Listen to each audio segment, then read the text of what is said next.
Okay, Gulf of Tonkin resolution. We talked yesterday about the things that occurred in the summer of 1964, in which two different instances, American ships reported that they had conflicts with North Vietnamese Navy in the Gulf of Tonkin. We mentioned that on August 4th, 1964, President Johnson appeared on national television to speak to the American people about those incidents. And he also told the American people in his speech that he would be asking Congress to grant him full authority to take whatever actions necessary to deal with the Vietnamese issue. And we mentioned yesterday that 3 days later, on August 7th, 1964, Congress adopted officially the Gulf of Tonkin resolution, who in many historians' minds is the worst piece of legislation we ever passed. Because here's what the legislation stated. It gave President Johnson the full power, to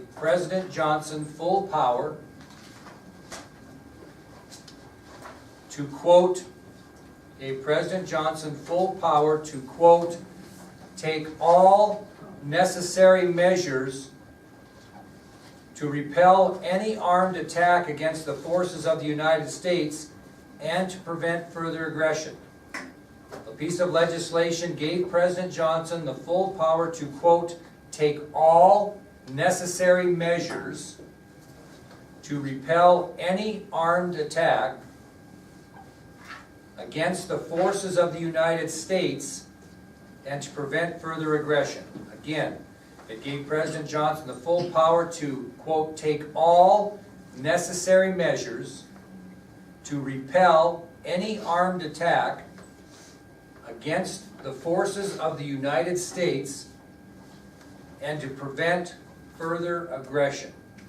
One more time, the piece of legislation passed on August 7, 1964, called the Gulf of Tonkin Resolution, gave President Johnson the full power to, quote, take all necessary measures to repel any armed attack against the forces of the United States and to prevent further aggression. Now, when this passes, it's got to go through both houses of Congress. It's got to go through the Senate, and it's got to go through the House. The vote in the House of Representatives was unanimous. Every single member of the House of Representatives voted in favor of the Gulf of Tonkin resolution. It was absolutely, totally unanimous. Okay? Every member of the House voted in favor of the resolution. In the Senate, it passed 88-2. So 2 people voted against the Gulf of Tonkin resolution. So it passed every vote in the House of Representatives, and it passed in the Senate 88-2. 88-2. There was 90 senators that voted. Yeah. One of the senators that chose not to vote for the Gulf of Tonkin resolution was Senator Wayne Morris of Oregon. Wayne Morris of Oregon was one of 2. The other one was Ernest Gruning of Alaska. So the 2 senators that voted against the Gulf of Tonkin resolution were Wayne Morris of Oregon and Ernest Gruning of Alaska. Both on your ID sheet. This is a signed picture, signed autograph of Wayne Morris. I cannot find one of Senator Gruning. So those are the 2 senators that voted against it. They were by far the minority. So do you think they had to defend their vote? When everybody in the House voted for the Gulf of Tonkin resolution, 88 out of 90 members voted, do you think they had to defend their vote? Yeah. Yeah, yes. Where was Morris from again? Oregon. So did 10 members not vote? You can probably abstain, yeah. You could do that. Now, here was Wayne Morris's quote when he was asked to defend his sentence. You don't have to write this down, just listen. Here's what he said. He said, now let me ask you this first. What's the problem you see with the Gulf of Tonkin resolution? What's the problem? Why is it the worst? It's giving too much power to the president. Too much power to the president, and especially in a time of what might become what? Yeah, very good. So here's what Morris said. We are in effect giving the president war-making powers in the absence of a declaration of war. I believe this to be a historical mistake. And he was right. Basically, President Johnson could do whatever he wanted in Vietnam without a declaration of war. That's a tough go. That's given somebody, as Shana said, too much power, decision-making in a conflict. Okay, that will take us then to our next subtopic, which is strategy in the Vietnam War. I'm going to tell you what the South Vietnamese strategy was, and then what the North Vietnamese strategy was. Again, who are the bad guys? The North. Who are the good guys? And obviously we're supporting the South, okay? So when I talk about strategy in the Vietnam War, I'm talking about, first of all, the American and South Vietnamese strategy. We'll tell you what their strategy was, because it's a combined effort. Although at this point, do we have a lot of soldiers on the ground? No, we have advisors, but that's going to change. So here's the American and South Vietnamese strategy in the Vietnam War. The decision was made that the strategy that the American and the South Vietnamese would take in Vietnam early was air attacks. Air attacks. That was the first strategy. So the American and South Vietnamese strategy early in the Vietnam War relied heavily on air attacks. Okay? Who's getting bombed? North Vietnam. North Vietnam. Constantly. Why are we bombing the hell out of them initially? A couple of reasons why. Why are we bombing the tar out of them initially? Break them down, get them to quit their idea of trying to make South Vietnam communist. And then we got troops ready to roll. Really? Do we have anybody over there? No. So we're going to try to do this by just bombing them into submission. Trying to get them to give up their effort to bring communism to South Vietnam. We're trying to damage the country. We're trying to get them to do what? Or go to the peace negotiations. So we can end this problem. What we're trying to do is we're bombing them to try to get them to end their quest, so to speak, to turn South Vietnam into a communist country. And if we bomb the hell out of them and damage the country, maybe we can get them to the negotiation tables and say, hey, let's just make North Vietnam communist and South Vietnam non-communist. Let's just leave it at that. It's not worth it. So our idea was to bomb the tar out of them. Just a little statistic here. By the end of 1968, we're talking about 1964-ish now, right? By the end of 1968, we dropped more bombs on that tiny country of North Vietnam than we dropped in the entire World War II theater, Eastern Theater or Pacific Theater, European Theater or Pacific Theater. We dropped more bombs on North Vietnam by 1968 than we had dropped in the entire Second World War on one little country. They didn't give up, and we're going to talk about that. That's an interesting story way later. What else did they bomb them with besides bombs? Agent Orange. Agent Orange. And what that was is it was a chemical. Why would they douse them with chemicals? Because they wanted to give them chemical poisoning? Kills the trees. Right. This is a different war than we've ever fought. It's in a jungle. We couldn't see the enemy because of the foliage. So they dropped tons and tons of Agent Orange, which is a chemical to do what? Kill weeds and plants. So the idea was it'd be like dropping severe amounts of Roundup on your yard, hoping you could find your sprinkler heads. You know what I'm saying? Because they can't find anybody in there. They can't see to fight them. So they drop them with Agent Orange. Okay? Now, this also destroyed, besides undercover places with place to hide, what else did it destroy in North Vietnam?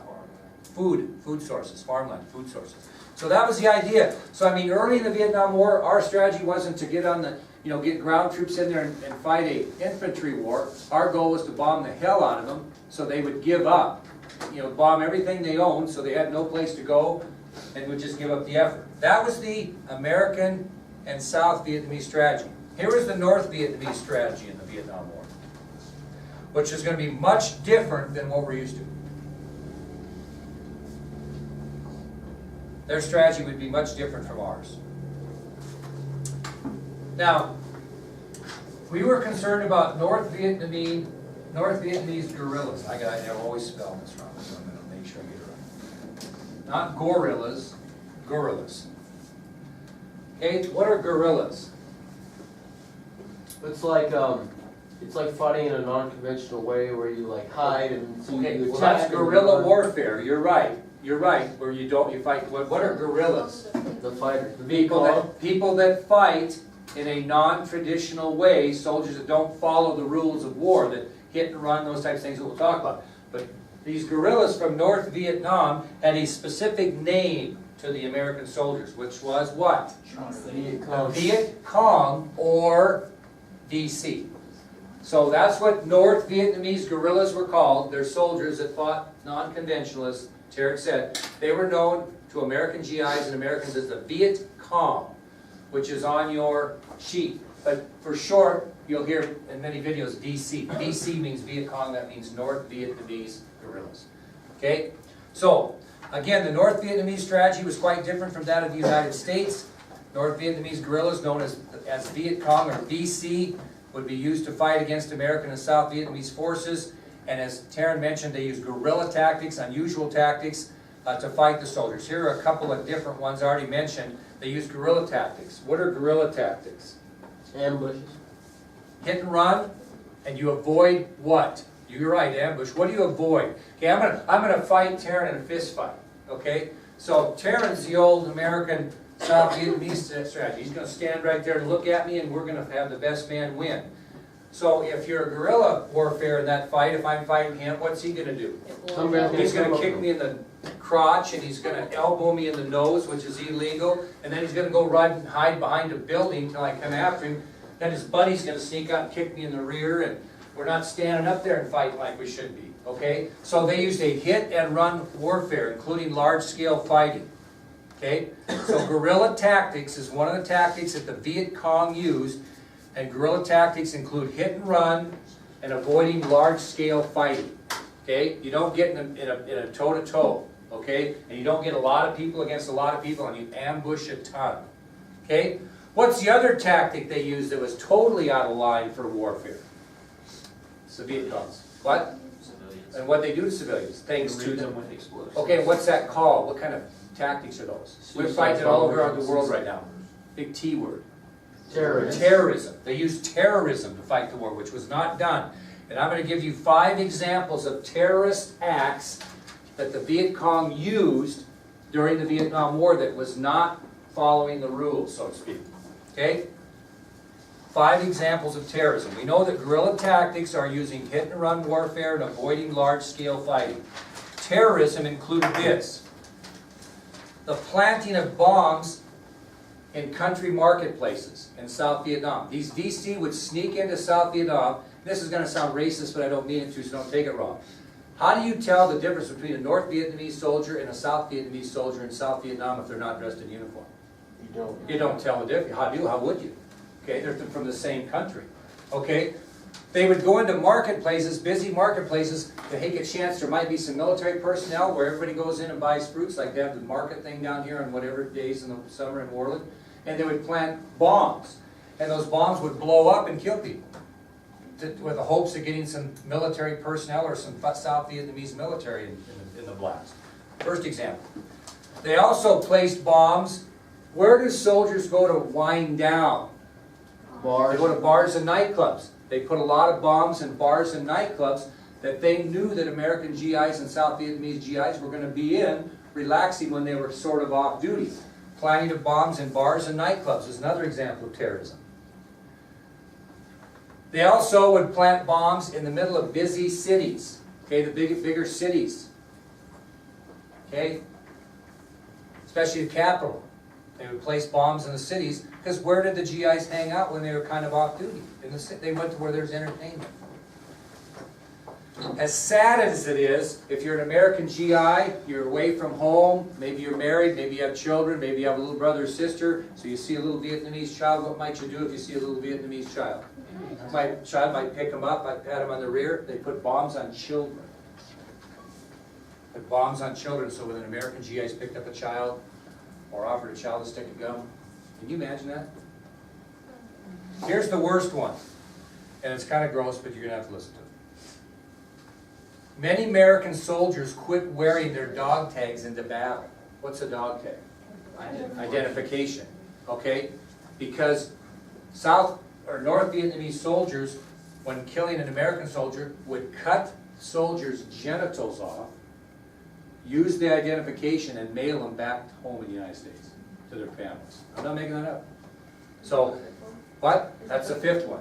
They did, they cut off GI's genitals and nailed them home after they were captured or killed. They might capture them, cut them off while they're alive and send them back home.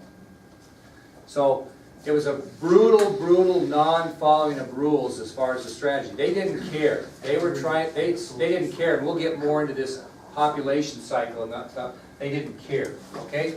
Now, I'm gonna finish the day after I turn the recorder off by telling you a story.